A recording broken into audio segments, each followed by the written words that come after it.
Hi everyone, my name is Ariel Kastovich and this is Rion, and we are a part of the Henegar Center's production of Crybaby the Musical. It's the World Community Theater premiere and we're really excited because we have Nick Blaemire on Skype with us today to answer some questions about Crybaby and musical theater in general. Nick is a professional actor who starred as a Whiffle in the original Broadway cast of Crybaby the Musical. His other credits include the Broadway revival of Godspell and Found a Musical and Dogfight, both off-Broadway. Nick also composed the music and lyrics for the musical Glory Days. Thank you, Nick, for chatting with us today.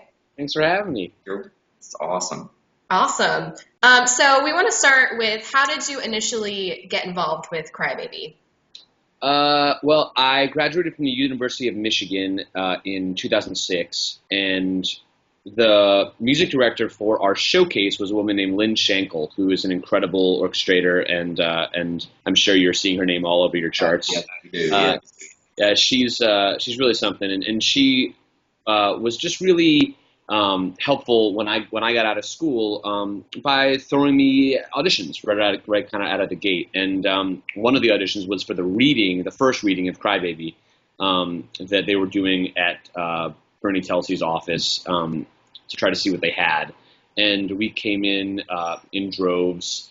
And the Whiffle stuff is this 4-part barbershop stuff that they really wanted to sound authentic. And I did Altar Boys on the road after college. That was kind of intensive harmony stuff. And Glory Days is sort of a love letter to 4-part harmony, guys singing together. So I love vocal harmony, and we spent the day at Telsey's office kind of going through different configurations of guys trying to find the best blend with guys who could hang with that kind of music. And so that was, I don't even know how many years ago, 100. And we did a reading that went really well. Then we did a workshop in New York. And then we did the La Jolla production. And then we came into Broadway. So it was sort of like the first job that I was ever a part of, where I got to see it go from beginning to end of a New York new musical development process. So it was very eye-opening and super exciting.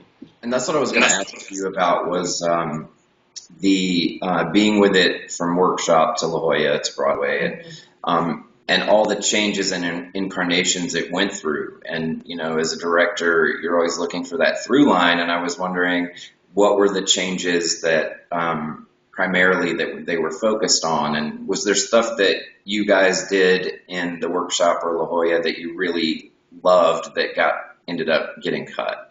Yeah, yes. I think that they were really trying to find a way to be different than Hairspray, which I think was a mistake. And I think that was sort of born out of this idea that, John Waters is kind of he's got a dirty film on top of his stuff, and they wanted to honor that because I think Hairspray had this really kind of clean Broadway shine to it, and they were trying to figure out sort of a new way to look at it.